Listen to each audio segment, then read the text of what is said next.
नमस्कार, मैं Uday Shankar. News bioscope में आप सबों का स्वागत है। बात करेंगे बिहार की। तो बिहार के सियासत में एक और खबर चर्चा में आ गई जब जेडीयू ने व्हिप जारी किया। दिल्ली में अध्यादेश पर वोटिंग होनी है और उसे लेकर व्हिप जारी किया गया है। वो व्हिप हरिवंश जी के लिए है जो राज्यसभा के उपसभापति हैं। अब सवाल यह उठता है कि क्या व्हिप जारी किया जाना, इस पर जमकर सियासत हो रही है और इस पर बड़े बड़े संविधान विशेषज्ञ भी अब आने वाले दिनों में इस पर चर्चा होगी कि क्या जो संवैधानिक पद पर हैं उन्हें लेकर क्या व्हिप जारी किया जा सकता है। और इस वक्त ज्यादा जानकारी के लिए हमारे साथ हमारे वरिष्ठ सहयोगी एसके राजीव पटना स्टूडियो से जुड़े हुए हैं। सीधे चलेंगे उनके पास। एसके राजीव, जिस तरह से ये पूरा प्रकरण सामने आया है, कहा जा रहा है कि इससे पहले जब जो भी राज्यसभा के उपसभापति रहे हैं उनको लेकर व्हिप जारी नहीं हुआ है, पहली बार ऐसा होता दिखाई दे रहा है। तो क्या लगता है कि आने वाले दिनों में इस पर भी सियासत होगी?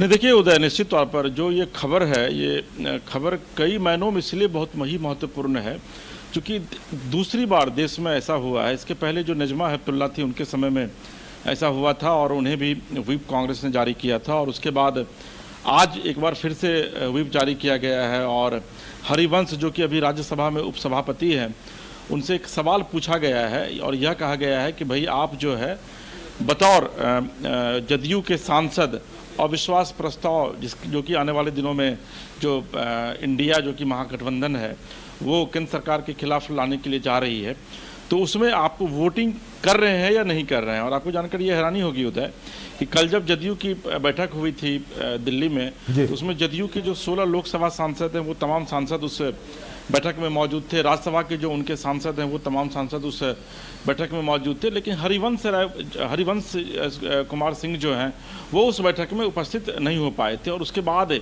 ही जदयू को ये एक्शन लेना पड़ा और जदयू ने ये एक्शन लिया कि भाई आप जो है सो क्यों नहीं उस बैठक में हाजिर हुए हैं या फिर उपस्थित हुए हैं।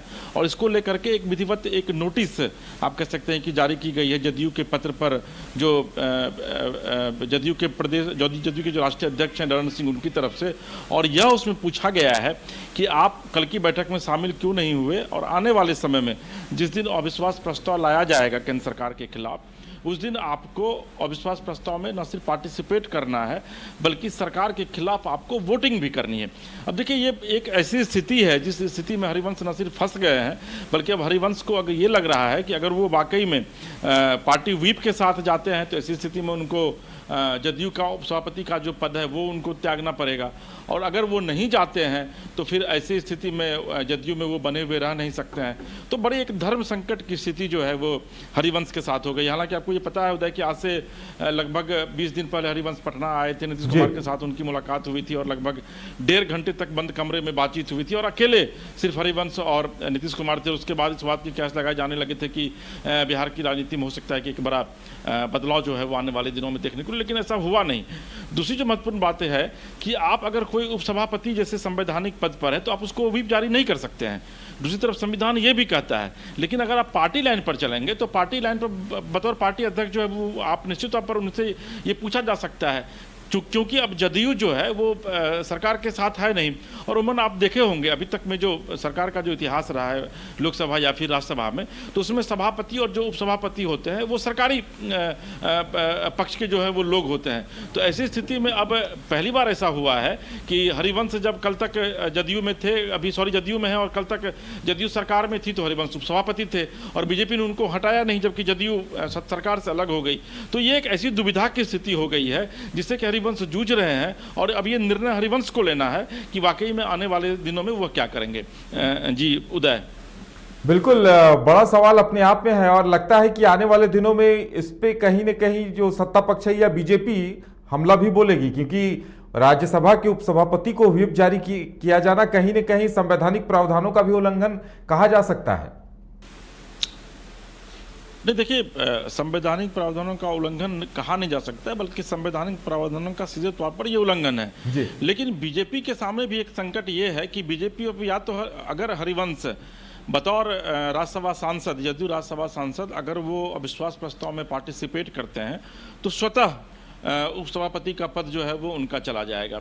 अब ये डिपेंड करता है हरिवंश के ऊपर, क्योंकि देखिए बीजेपी निश्चित तौर पर यह चाहेगी कि हरिवंश जो है वो उपसभापति के पद पर बने रहें और आने वाले दिनों में एक रास्ता जो है वो नीतीश, आप देखेंगे कि इतने दिनों में नीतीश कुमार भले ही नरेंद्र मोदी पर हमलावर हो, हालांकि नीतीश कुमार भी डायरेक्ट हमला नहीं कर रहे हैं नरेंद्र मोदी के ऊपर, लेकिन नरेंद्र कुमार नीतीश कुमार को लेकर डायरेक्ट उन्होंने कभी कोई हमला नहीं किया या फिर इनडायरेक्ट रूप से भी नीतीश कुमार को लेकर के उन्होंने कभी कोई बातें नहीं की। यानी कि एक गुंजाइश का रास्ता जो है वो बीच में बचा कर रखा गया था हरिवंश को, ताकि हरिवंश के साथ जो है वो अगर कल की तारीख में कुछ बातें बन सकती हैं तो फिर वो बातें नीतीश कुमार भी नरेंद्र मोदी तक अपनी बातें पहुंचा सकते थे, नरेंद्र मोदी भी नीतीश कुमार तक अपनी बातें जो है हरिवंश के माध्यम से पहुंचा सकते थे। लेकिन अगर हरिवंश वाकई में अविश्वास प्रस्ताव में पार्टिसिपेट करते हैं, भाग लेते हैं सरकार के खिलाफ में, तो उनका उपसभापति का जो है वो पद चला जाएगा और उसके बाद वो फिर विपक्ष के चेहरे के तौर पर जो है वो राज्यसभा में बैठेंगे। लेकिन ये बड़ी दुविधा की स्थिति है। आपको मैं एक और प्रसंग बताना चाहेंगे, आपको याद होगा कि जब अटल बिहारी वाजपेयी की सरकार हुआ करती थी उस समय भी अविश्वास प्रस्ताव जो है वो अटल बिहारी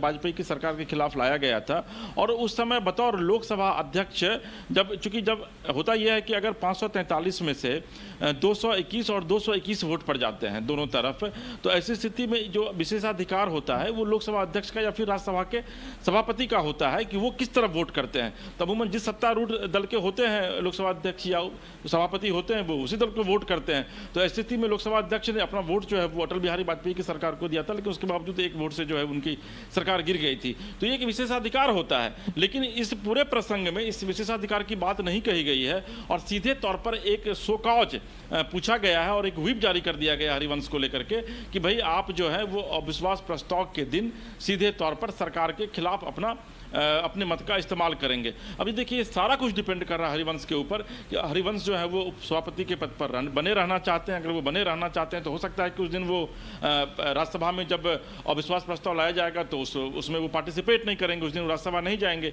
या अगर हो सकता है कि अगर वो जाते हैं तो वो अपनी मौन सहमति देंगे, वो वोटिंग नहीं करेंगे। या तीसरा ऑप्शन उनके पास ये भी है कि अगर वो जाते हैं और उनको लगता है कि उनको वोटिंग भी करनी है तो न तो वो सरकार के पक्ष में करेंगे न सरकार के खिलाफ में करेंगे, वो नोटा का इस्तेमाल कर देंगे। नोटा का भी ऑप्शन रहता है राज्यसभा और लोकसभा में। तो ये तमाम स्थितियां, लेकिन अभी स्थितियों के बीच हरिवंश क्या फैसला लेंगे ये तो हरिवंश ही बता पाएंगे। चलिए देखना दिलचस्प होगा कि आने वाले दिनों में इस पर क्या होता है। हमारे साथ जुड़ने के लिए और तमाम जानकारी देने के लिए आपका बहुत बहुत धन्यवाद।